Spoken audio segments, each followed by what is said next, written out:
ہمارے بھائی نے فون کیا لندن سے اور فرقہ قادیانی کے بارے میں پوچھا. ہم نے اس پر بہت تفصیلی گفتگو کی ہے. بات یہ ہے کہ ہمیں کسی ایک فرقے کو یا کسی ایک شخص کو یا کسی ایک گروہ کو نومینیٹ کرنے کی بجائے ایک جو جنرل رول ہے اس کے بارے میں بات کرتے ہیں کہ جنرل رول کیا ہے, قاعدہ کیا ہے, کیوں لوگ ایک گروہ کو نومینیٹ کرتے ہیں کسی ایک بات کرنے کے لیے. اس سے اچھا نہیں ہے کہ ہم ایک جنرل جو رول ہے, یونیورسل لا ہے, اس کو ڈسکس کریں, اس کو سمجھیں کہ وہ کیا ہے, پھر اس کیلکولیشن پر جو پورا اترے وہ مسلمان ہے, جو اس پہ پورا نہ اترے وہ کافر ہے. اس کا فیصلہ آپ بھی کر سکتے ہیں, میں بھی کر سکتا ہوں, جو دیکھنے والے وہ بھی کر سکتے ہیں. بات صرف یہ ہے کہ ہم یہ سمجھیں کہ اسلام کا وہ لا کیا ہے کہ جو کسی کو دائرہ اسلام میں داخل کرتا ہے.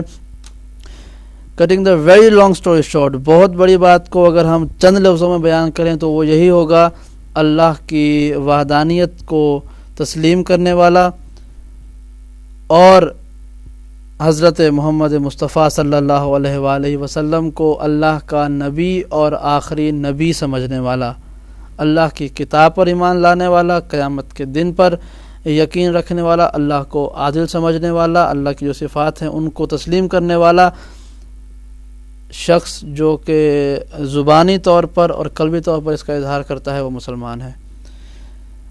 خداوند کریم کی ذات میں کسی کو شریک ٹھہرانے والا مسلمان نہیں ہو سکتا. رسول خدا کی نبوت سے انکار کرنے والا شخص مسلمان نہیں ہو سکتا. ان کو آخری نبی تسلیم نہ کرنے والا شخص مسلمان نہیں ہو سکتا. قرآن کا انکار کرنے والا شخص مسلمان نہیں ہو سکتا. قیامت کے دن کا انکار کرنے والا مسلمان نہیں ہو سکتا. خداوند کریم کو ایک مان لیں لیکن اس کے عدل سے انکار کر دیں, خداوند کریم کو ظالم کہہ لیں, وہ مسلمان نہیں ہو سکتا.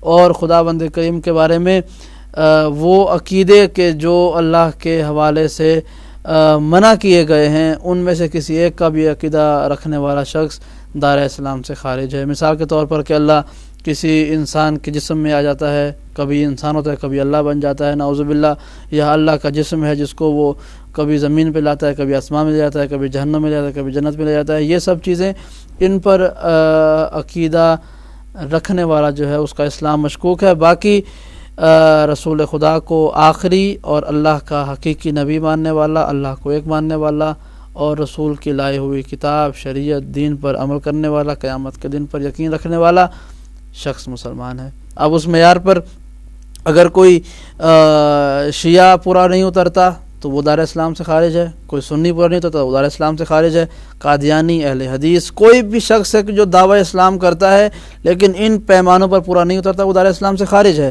یہ ایک جنرل لا ہے اسلام کے بارے میں. اب آپ فیصلہ کر لیں کہ آپ بھی کتنی معلومات ہیں. کیا بہتر یہ کہ آپ کسی قادیانی سے پوچھیں کہ کیا اس کا ان چیزوں پر عقیدہ ہے یا نہیں ہے. اگر وہ ان چیزوں پر عقیدہ رکھتا ہے تو وہ مسلمان ہے, اگر نہیں تو وہ مسلمان نہیں ہے. کسی سنی سے پوچھیں, کسی شیعہ سے پوچھیں.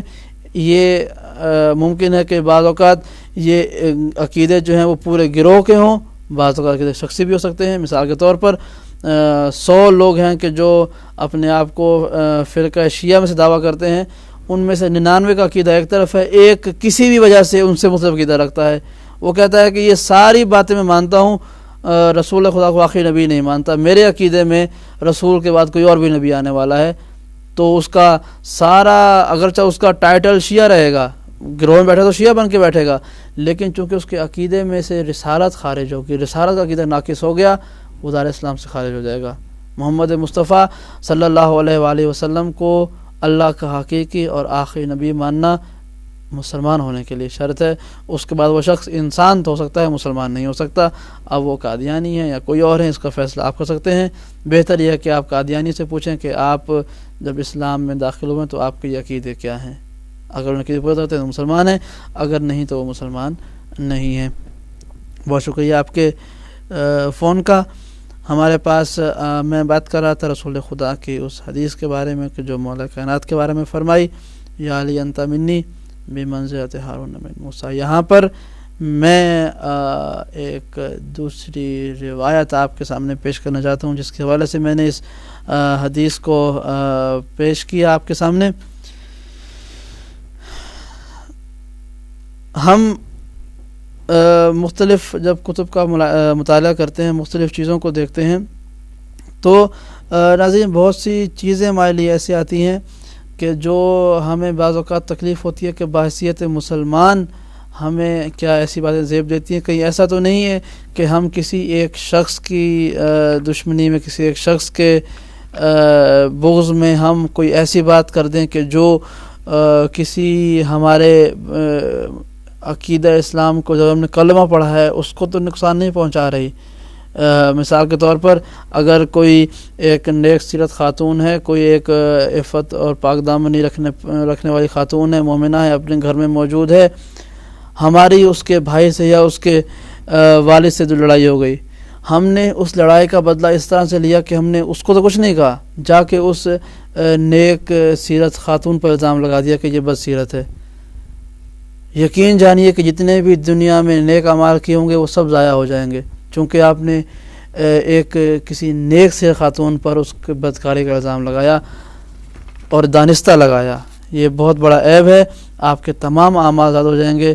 دیکھنا یہ ہے کہ کہیں ہم ایسا تو نہیں کسی ایک کی محبت میں، کسی ایک کی نفرت میں ہم کوئی ایسی بات یا ایسا کام نہ کر دیں کہ جو ہمارے سارے اعمال پر پانی پھیر دے.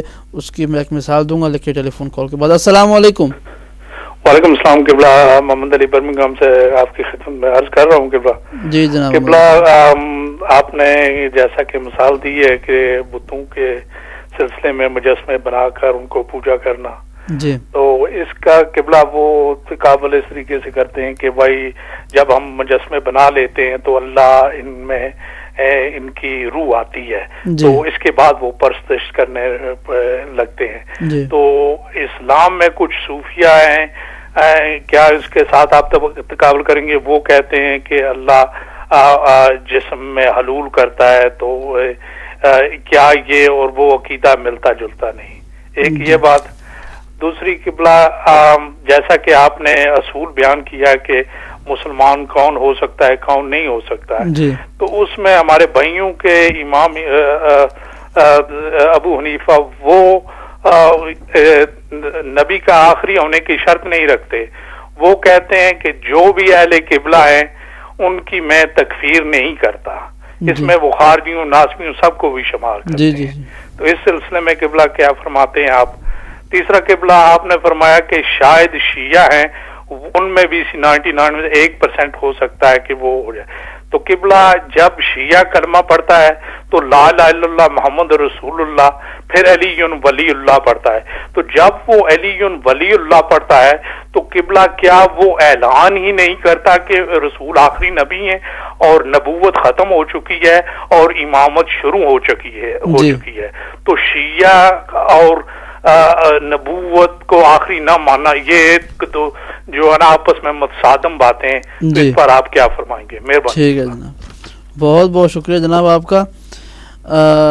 پہلی بات جو آپ نے کی صوفیوں کے عقیدے کے حوالے سے، دوسری آپ نے کی حضرت ابو حنیفہ کے عقیدے کا جو انہوں نے کہا، اور تیسرا یہ ہے کہ اہل تشیع کا اعتقاد ختم نبوت پر. ہم ان تینوں پر بات کرتے ہیں. ہمارے پروگرام میں ایک مختصر سی بریک کا وقت ہوا ہے، ایک بریک لیتے ہیں اور اس کے بعد دوبارہ خدمت میں حاضر ہوں گے.